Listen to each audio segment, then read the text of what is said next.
In the mid-1960s, economic issues came to the forefront of the civil rights movement, and it moved outside of the South. Violence in black ghettos in the North drew attention to a lot of inequalities that existed in jobs, education, and housing in these urban spaces, places like Harlem, Detroit, Watts outside of LA. And in a federal report on urban violence that was published in 1968, it basically said that most of these people were living in segregation and poverty, just not legally. It was more of a de facto segregation. So the civil rights movement kind of looked to early versions of affirmative action and federal spending on jobs and urban development. Part of the movement, and the MLK was involved in 1966, became known as the Chicago Freedom Movement. And in that movement, what they wanted to do was use that same nonviolent protest method that they'd been so successful in using in the South to end discrimination by employers, unions, banks for mortgages. They wanted to integrate public housing. They wanted more construction of low-income housing throughout the region. What the Chicago Freedom Movement showed leaders of the civil rights movement was that this strategy was not effective in the North, and the Chicago Freedom Movement really fails on almost all accounts. But you see this second string of the civil rights movement, because the original civil rights movement was really dedicated to ending segregation and upholding people's right to vote in the South. But when you get into the second part, after the Civil Rights Act of 1964, the Voting Rights Act of 1965, the civil rights movement becomes a lot more politically fragmented, and there's a lot fewer victories involved. There's kind of new voices that start to gain strength, right? Martin Luther King Jr. is the national voice of the civil rights movement, but in the 1960s, you start to see people like Malcolm X, who is preaching things like blacks must control their own political and economic resources within their own communities. But Malcolm X was assassinated without a real consistent ideology and no real coherent movement behind him. But he did write an autobiography that after his death quickly became a bestseller, and he kind of becomes known as the intellectual father of a new voice in the union, or in the movement known as Black Power. Black Power really became the rallying cry after a guy by the name of Stokely Carmichael, who had gotten his start in the Student Nonviolent Coordinating Committee, or SNCC. He used it during a march in Mississippi, and basically what Black Power meant was black freedom. Everything about black freedom. It means we need more elected black officials. We need freedom from colonization. Even as a result of Black Power, they abandoned use of the word Negro and started using the term Afro-American. It also was the Black is Beautiful movement, where you saw a resurgence of men and women wearing their hair in traditional afros. So it's really just a new sense of racial pride and a rejection of white norms. This does lead to more militant groups within the civil rights movement. The most prominent of those new militant groups was the Black Panther Party that was created in Oakland, California in 1966. Really what the Black Panther Party became kind of most famous for, or notorious for, was for advocating for armed self-defense in response to police brutality. And they walked around the streets of Oakland fully armed and often wore military garb. Now, they certainly, seemed scary in some respects to people of white America. But the Black Panthers really did a whole lot of good for people in their community. One of the most important things that they did was they set up free healthcare clinics and free breakfast programs for the impoverished people in their town. So they did a lot of good Ultimately, though, the Black Power movement becomes entirely eclipsed by the anti-war movement. And another group that kind of becomes eclipsed by the anti-war movement in Vietnam is a group known as the New Left. So the old left is kind of like your old New Deal, kind of welfare state type of activism that kind of looks to the ideas of communism in order to create more equality within the country. But the New Left was kind of this explanation for new college activism, where they rejected traditional ideas of radicalism and liberalism, which was kind of based in communism, and used these ideas of loneliness and isolation and powerlessness and a hunger for authenticity that affluence or material items just could not provide them. And they advocated for more civic participation of the youth and really pushed the United States to look at what our values are versus what the reality was. And they claimed that there were evils deeply embedded within our social institutions that were preventing us from seeing our values into reality. This is seen kind of most specifically in a group that was called SDS, or Students for a Democratic Society, that was formed in 1962. They called for a more participatory democracy, and they rejected elitism, really feeling like our national priorities should be in the name of the people, not necessarily economic interests. SDS kind of becomes like super famous on the campus of University of California at Berkeley in 1964. The leaders of the University of California at Berkeley created a new rule that prohibited political groups from using the quad to spread political ideas.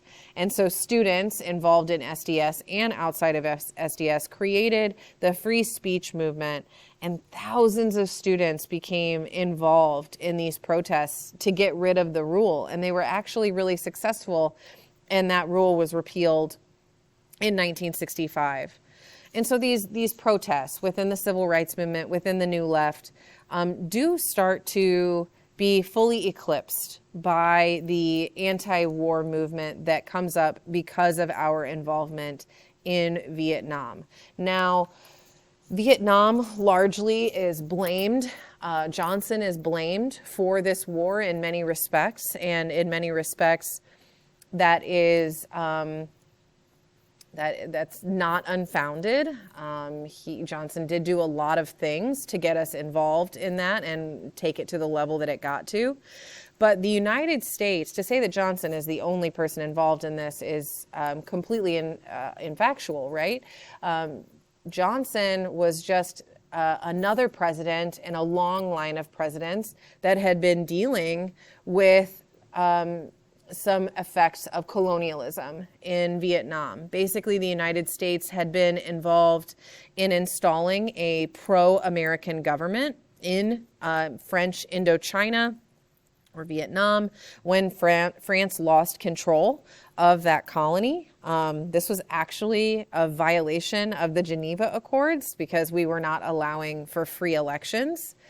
And because we had been so involved in this also comes into the Cold War, right? Because there are communist forces in North Vietnam that are wanting to take over. And we were so committed to the survival of this corrupt U.S. created South Vietnamese government and this fear of losing and not being able to contain communism really became a large test of our counterinsurgency strategy. The U.S. Eventually approved a military coup that ousted and killed the South American leader Diem. And this is all kind of happening under Kennedy's watch. A lot of these things that are going to have repercussions under Johnson's presidency. Johnson, when he comes into power, I mentioned earlier, he was really focused on domestic policy. So he has really very little foreign policy experience. And in August of 1964, the North Vietnamese caught a U.S. ship spying close to their shore and fired on the ship.